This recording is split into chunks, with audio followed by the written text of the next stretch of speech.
I had worked construction for the better part of my 20s before the accident. I never had the know-how to get into engineering school like my parents wanted for me, but I preferred to work with my hands anyhow. Jobs came and went, contracts ended, but ultimately I always had a site to work or a building to put up. When the Whitlam Hawthorne Group offered me a foreman position for the construction project of their new headquarters, I accepted in a heartbeat. Job security from a company like WHG, with a salary I'd only dreamed of and benefits to match, I thought it would be stupid not to accept. The foundation had barely been poured on the site when the collapse happened. No one knew who exactly was to blame, whether it was the surveyors, the engineers, or just some freak accident. But those of us caught in the rubble only had the parent company to point our fingers at. 3 men dead and 13 injured was apparently a serious enough legal threat that Whitlam Hawthorne opted to offer us each a generous settlement outside of court. You can judge all you want that my silence was bought, but 6 zeros on a check would buy yours too. In addition, they also offered me a systems job I'd be able to work from home, and even a reduced renter's rate at one of their apartment complexes, in a unit that would accommodate the wheelchair I'd be confined to the rest of my life. Until then, I didn't even know that they owned any residential properties, but the complex looked decent enough on the pamphlet they sent me. After all, I certainly couldn't live alone in my current 4th floor apartment anymore. I moved in near the beginning of February last year. I won't lie. The adjustment to everything at once hit me a lot harder than it should have. Overnight, I had gone from working outside every day to being restricted to a wheelchair I had no intuition for using and being stuck inside all day long. My hard hat and boots swapped for a work laptop and a filing cabinet. The depression caused by my new situation was only worsened when I got settled in. It was embarrassing how little I owned that would still be practical given my new lifestyle. So it didn't take long for the movers to bring everything over. I was moved in less than a day after I got out of the hospital. The apartment was a 1st floor unit for obvious reasons. The 2nd and 3rd floors each had units with patio balconies that extended an outcrop over my minuscule fenced-in yard. As a result, the already tiny windows in my living room barely got any sunlight during the day. Off to the side of my living room, I had a kitchen with lowered countertops and extended storage space on the lower shelves. My bedroom was spacious, with a wheelchair-accessible closet and a roomy attached bathroom. I wish I could say I was thankful, but the accommodations only reminded me that I'd never live the same life again. Please don't get me wrong, I'm absolutely not one of those guys who sees disability as something that makes someone lesser. My aunt was a wheelchair user when I was growing up, and I had an older brother with special needs. Both of them had my respect for as long as they'd lived. But both of them had died because in one way or another, they depended on something that couldn't be provided for them. In her old age, my aunt fell out of her chair at home one day and didn't have the arm strength to crawl back up or reach the phone. The medics said that her pets had begun to eat her even before she died. My brother ended his own life because my parents refused to get him the help he needed. I still won't talk to my family for that. And now, after almost 30 years of independence and ability, it seemed as though every one of my prospects was ripped from me, and I was entirely dependent on the company that had caused it. In short, I was very, very bitter. In June of that year, it was as hot as it had ever been in my state. By then, I'd settled into a dull routine. Wake up, do a few arm exercises before I showered, eat breakfast, and then try to get some work done before lunch. What I did could barely qualify as work, but it seemed like the company thought it would be better to have me under NDA and payroll than risk me suing. Once lunch came around, I would check my fridge for groceries and add what I was running low on to my weekly mobile delivery order. It was so much easier to have someone else leave groceries at my front door than to find a way to actually get to a supermarket. I'd found a routine where I honestly never had to leave the apartment. I avoided human interaction those days, so it was easy to stay inside. The only voices I heard for months were my neighbors. From what I could tell, I lived underneath a married couple that never stopped fighting. And in the unit next to me, there was an older woman with at least a couple more cats than our lease allowed. On one particular morning mid-June, as I got out of the shower and dried my head, I opened my eyes to find that the power in my apartment had suddenly gone out. It was inevitable. Everyone on the block had to have their AC units on blast. I finished drying off and for the first time since I moved in, rolled over to the curtained sliding door attached to my living room and went out into my small yard where I knew I'd find the breaker box. The outside air was hot and heavy, and as I watched my toes brush against grass that they couldn't feel, I noticed that without the noise of the AC units running outside, it was very, very quiet. Not even the sound of insects or birds filled the morning air, and for a moment I let the morning sun rest on my face before it would rise behind the patio, overshadowing my yard. For as short as it lasted, the peace that overwhelmed me was blissful. The silence was interrupted by the sound of a sliding door from above, creaking wood and the sound of footsteps, followed by the familiar arguing voices I'd grown painfully accustomed to. "If you don't want to fix it, then I will." The wife's voice grew louder as she moved above me. "I never said I wouldn't do it. I said give me a damn minute to put my shoes on. Why do you always—" I zoned out as their arguing continued above. Even the briefest joy was fleeting, I thought, as I opened my own fuse box and flipped the breakers. I heard my AC unit whir to life from outside my fence, muddying the soundscape once more with its mechanical whine. At least it drowned out the arguing above. As I struggled to figure out how to wheel back over the lip on the sliding door, I heard the arguing stop, and the couple's sliding door slide shut and close above me. I managed to get back inside, and hoped I wouldn't have to go out again anytime soon. I'm ashamed to admit that was the last time I went outside for months. I'd gone no contact with the rest of my family years ago, and what few friends I had lived out of state. I had no reason to go out anymore, so the summer's heat paired with my depression only forced me inwards. Wake up, shower, eat breakfast, work all day, sleep. Even the arguments upstairs and the occasional meow from the unit next to me became monotonous. I drowned as much of it out as I could. The same voices, the same fights, the same cats misbehaving day in and day out. In fact, as much as I tried to ignore it, sometimes I couldn't help but listen in. The woman who lived above me, whose name I gathered to be Claire, was seemingly unemployed. She rarely spoke unless it was to accost her husband for wrongdoing or to complain. Her husband, whose name was Jason maybe? He seemed to have some anger issues but seemed more defensive than aggressive. Cold and distant paired with irritable and sensitive. A perfect storm.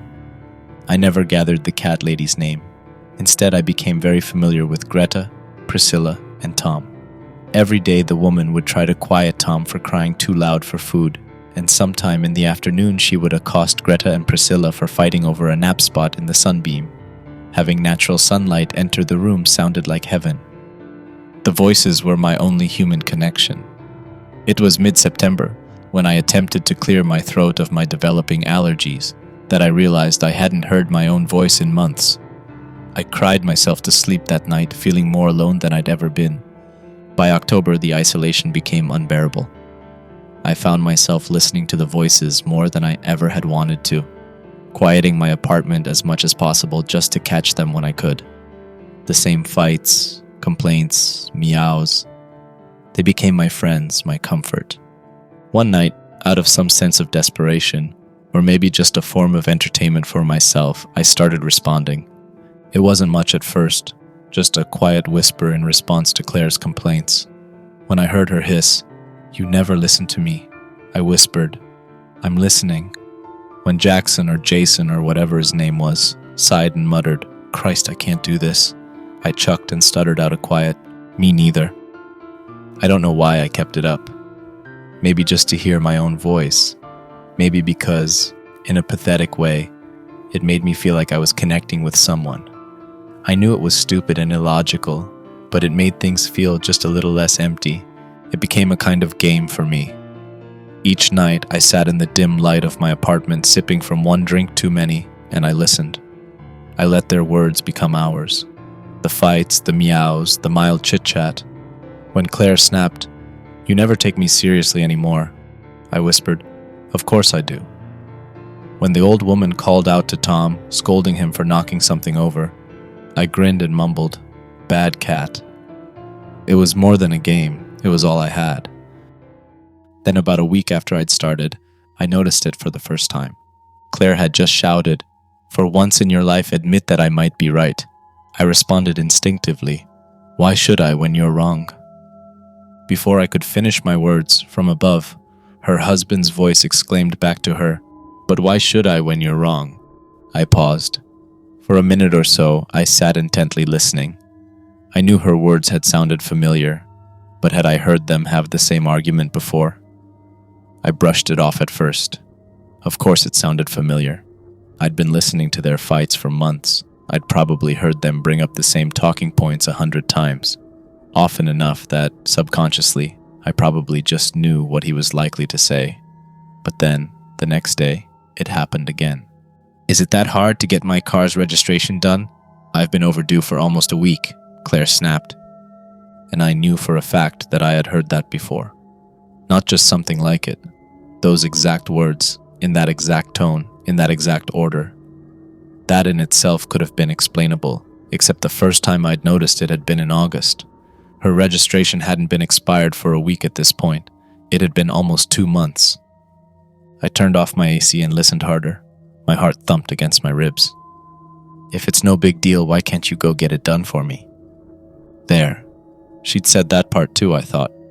I swallowed and realized my mouth had gone dry, my palms beginning a cold sweat as I grappled with the feeling that they'd done this all before, many times. Coincidence. That's all it was. Maybe their fights really were that predictable. I told myself to ignore it, but I couldn't. That night, I lay awake in bed staring at the ceiling, my ears straining to pick up what was being said above me. I tried to convince myself I was just being paranoid, but something felt wrong. That next day, I kept notes of what little I could hear around me on my computer. In the past, I paid little attention to what was being said and when, but on that day, I was meticulous. I kept every fan off. I didn't run my laundry. I skipped my shower. I did everything in my power to keep my home as quiet as possible to maintain the ability to transcribe every word being said. From the old woman next to me, 8:15 a.m. "Oh, Tommy Tom, be quiet, I fed you already." From upstairs, 8:17 a.m., Claire on the phone. "Yes, he left for work. No, it'll just be me here until he comes home for lunch." 12:32, upstairs again. "Jason, I told you not to slam the front door when you come in. You scare the hell out of me every time." All throughout the day, anything that I could struggle to make out, I made note of. The next morning, I awoke earlier than usual. I had my notes, and I had some time, so I showered and made my way to the middle of the apartment to listen once again. I sat eagerly waiting, checking my watch and waiting for signs of life. Then, from the apartment adjacent to mine at exactly 8:15 in the morning, the woman began to speak. "Oh, Tommy Tom, be quiet. I fed you already." 8:17. "Yes, he left for work. No, it'll just be me here until he comes home for lunch." And more. All morning long, I listened in awestruck silence at my entire day's transcription being reenacted word for word, minute by minute. By the time 12:32 rolled around and Claire complained about the door slamming, I was sickened to realize that, on neither day nor any other, had I ever actually heard their door slam shut. As if the same script was being read over and over, just muffled enough and just faint to keep me from noticing. I needed air, so I did something I hadn't done in months. I left my apartment. I struggled to wheel out into the complex's courtyard, squinting against the sunlight, the fresh air strange but refreshing against my skin. The apartment building wrapped around in a neat, uniform U-shape, with a mirroring building just across the narrow parking lot. The second and third floor balconies of each building were stacked like dull concrete shelves above my head. I looked up at the couple's unit just above mine. The small windows all had their blinds wide open, but I couldn't make out movement inside. I wheeled, turned to look at the unit next to mine, where the old woman lived. Blinds open, but the same, no movement inside. I realized quickly that every unit in my building and the building across the way was the same. Blinds open, no signs of life. I sat there for nearly an hour, watching. Not a single shadow moved behind the windows.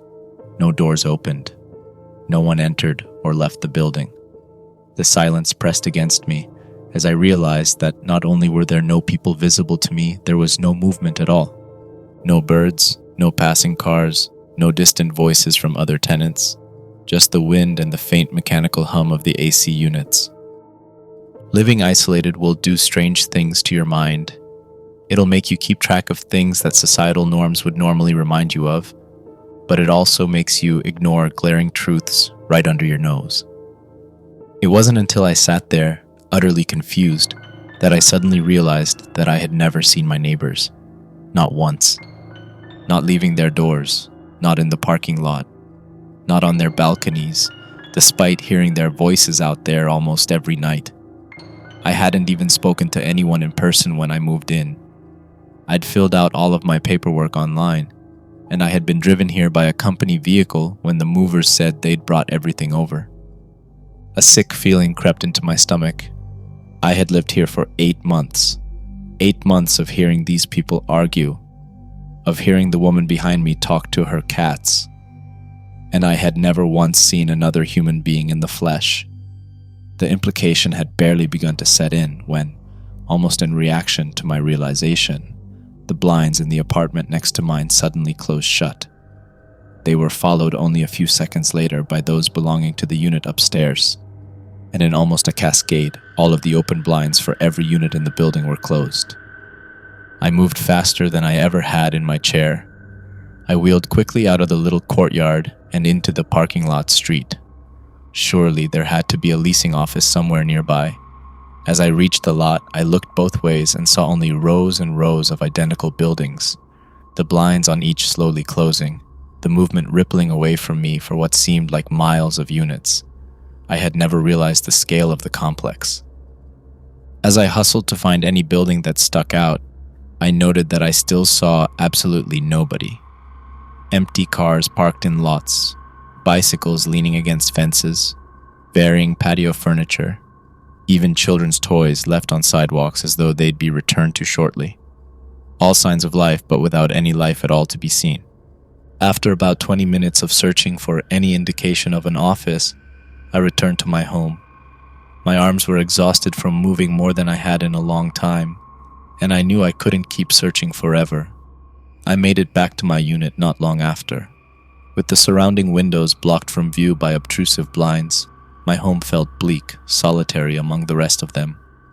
It didn't help that I knew that somehow I really was the only one here. I made it back inside and closed the front door behind me. Not 1 second later, as I turned to go to my room, a chime startled me, and I realized that my doorbell had been rung. I immediately turned back to reopen the door, but outside there was no one to be seen. Just my weekly grocery delivery sitting neatly on my doormat, impossibly waiting where it hadn't been only 5 seconds prior. The following days were a blur. Had there actually been anyone outside to look at my apartment, they would have seen me wildly going from window to window, peering through blinds like a tweaker waiting on a package. For about a week, all of the arguing, the meowing, the idle conversation that had repeatedly permeated my walls went absolutely silent. Whatever was going on, it caught wind of my curiosity and stopped, as though to gather itself and prepare. And prepare it must have, since when the sounds of human voices and interactions reappeared a week later, they'd changed. New arguments, new discussions, even a new cat supposedly added to the bunch.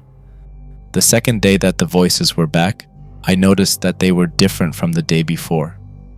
The conversations were new the next day as well, and the day after that. For 7 days, I almost allowed myself to believe that maybe I'd been imagining things. I even began to hear the occasional car outside slowly creeping past. Maybe something I somehow hadn't noticed before? On the 8th day of the return of the noises, however, my heart sank. Repeated phrases, returning arguments and interactions that I'd already hastily taken note of 1 week prior. The next day followed suit. They'd learned, but only a little bit. Whatever loop was being played for me was now a whole week's worth of audio, not just a day's worth. Even the passing cars returned exactly at the times I'd remarked the week prior, but now that I was looking for them, I could tell that they were driverless. 2 weeks had passed since I left my apartment, and a thought occurred to me. What would happen if I tried to interrupt the routine? I checked my notes of the prior 2 weeks and began to prepare a plan. The next day, the old woman would chastise her cats for ganging up on the new kitten at exactly 9:13 and 3 seconds. However, I would knock on her door at 9:13, hopefully forcing whatever charade was about to be performed for me to have to adjust. The next morning, I prepared myself. I shaved for the first time in weeks, and I made sure I looked as presentable as possible. I couldn't give them any reason or excuse to not open the door for me. I waited in front of the door for about 2 minutes, my eyes locked onto my wristwatch and my ears as alert as they'd ever been. The very second my little Casio turned 9:13, I knocked as loudly as I could without sounding aggressive, and was sure to stop knocking in less than the 3 seconds it would take her to start speaking. I waited with bated breath, far longer than I think I should have. 3 seconds felt like a minute, and by the time an actual minute rolled around, hours had gone by in my mind. I was satisfied enough with my ability to interrupt the cycle, and as I turned my chair to return back home, something spoke to me from behind the door. "Who is it?" 3 words. 3 new words, spoken undeniably in response to me. But whatever was speaking to me was not an old woman. I don't know if I could even call it human. The words felt disjointed, as though stitched together from other phrases and distorted in a rushed attempt to sound coherent. I barely had time to collect my thoughts before the voice called out again, the words the same, but the cadence and tone shifted, attempting to emulate normal human speech. It sounded more natural, but it was still undeniably inhuman. "Who is it?" I'm your neighbor, from next door." "Who is it?" The voice called once more as, to my horror, the door cracked open. I braced myself to see something horrible waiting for me inside. Some mockery of a human being waiting to lunge at me from the darkness.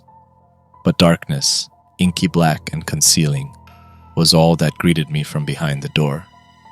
The door opened in full, and as what little sunlight that could poured inside, there was absolutely no one inside. Absolutely no movement, no sign of life, save for a voice that called out from the doorway, now in perfect form. "Who is it?" I peered my head inside the doorway, and as I did, I felt myself through a threshold, icy and cold. Worse was the feeling of loneliness that seemed to inject itself into my veins. In all my months of being alone, I had never felt it quite so intensely as when I crossed through that door. As I entered the living room, only one thing about the otherwise unremarkable home stood out. A wheelchair, fallen over onto its side, lay in the middle of the floor. I couldn't see anything around it, but it was surrounded by sounds of slow, methodical chewing, and the occasional tearing of flesh partnered with a hungry meow. I left immediately. After that day, the pre-written schedules changed more often and far more sporadically. Sometimes I would go days without hearing anything. Sometimes entirely new arguments would appear in days I thought I'd documented, and occasionally the cars that would pass would make a turn they hadn't before. Every action was hollow though, and every voice was attached to nobody real. I knew that much for certain. I started to review my options. I hadn't seen another human being for the better part of a year by now, and I doubted that were to change unless I somehow got out of this complex. But where would I go? There was no one to come and pick me up. I hadn't opened my work laptop in weeks, and I knew no one in whatever city I was in. Did I even know where I was at? I vaguely remembered the offer after the accident, and the company men coming to get me from the hospital, and my mind struggled to remember the actual order of events that led me to living there. The more I puzzled it over, the less it made sense. As far as I could piece together, I had been in the accident, and some suits had visited me in the hospital when I woke up. They explained vaguely what happened, and that the company wanted to avoid legal troubles, so they passed me over the check and the new job offer, as well as the pamphlet for the apartment. I remember signing my leasing information online from the hospital, and then I remember being brought here directly from there. Had it been that immediate? Had I been in such a daze I didn't recognize the strangeness of the situation? My thoughts were interrupted by a knock at my door. Not a doorbell, a knock. 3 solid knocks, echoing through my apartment. A chill ran as far down my spine as I still had feeling, and I slowly began to wheel myself towards the front door.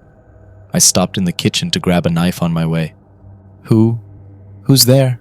I asked, my voice tinged with panic. There was no answer for a moment. Then, softly and meticulously from the other side, I heard my own voice, broken and stitched together, call back to me. I'm your neighbor from next door. I flung the door open, brandishing the large steak knife out into the open air. I couldn't see anyone in front of me, but I knew that something was there. I sat, wildly swinging the knife in front of me, and the voice called again from right in front of my face.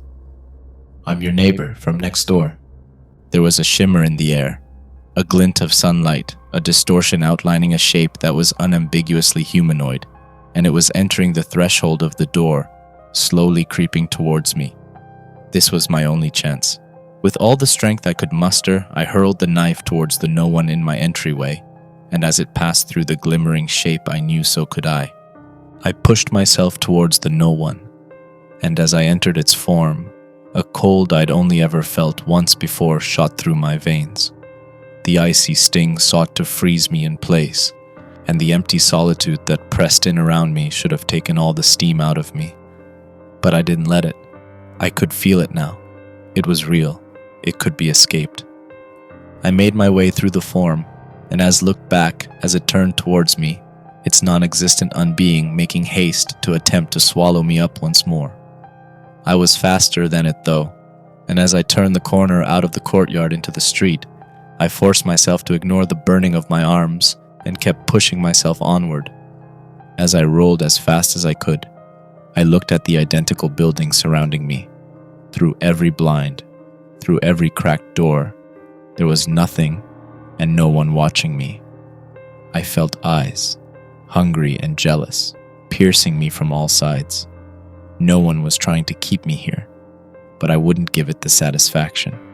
I caught glimpses from my peripheral vision of glimmering nothings, clambering out of doors and emerging from parked cars. I felt chills run through my body once more as I must have passed through a group of them, their arms outstretched attempting to grab me. Whatever they were or weren't, I don't think they could touch me, but I could feel them. More and more of them piled out of front doors, sprinting towards me. The air around me began to ripple as they amassed in numbers. It reminded me of waves of heat emanating from the roofs of cars under the summer sun. No one's fingers clawed at me as I pushed through thousands of them. Voices crackled, warped, stitched together nonsense, surrounding me with their fractured cries. After what felt like eternity, through the shimmering crowd that wasn't there, I saw what I'd been longing for. The end. I had reached the edge of the complex. It wasn't anything special as far as I could tell. No barrier or wall that would hinder my escape. I pushed myself harder and faster than my exhausted arms should have allowed, but every icy claw that passed through my blood renewed my vigor. The moment I crossed the threshold, the screams collapsed into silence. The air behind me felt full.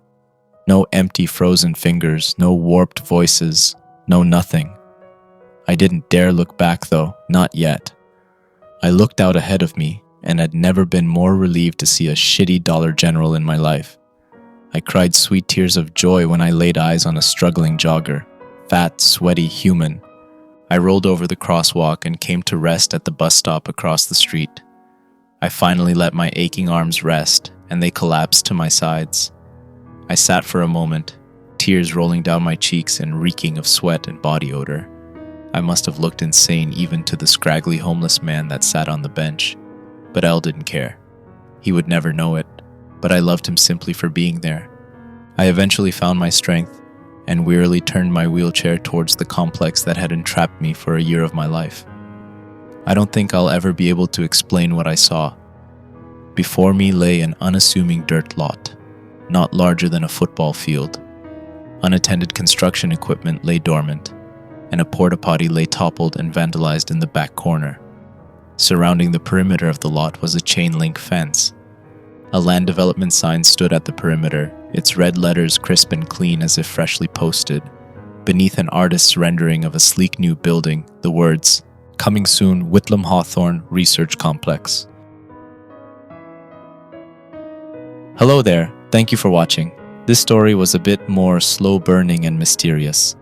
Please let me know if you would like to hear more stories like this one. If you want a similar story, check the one on screen.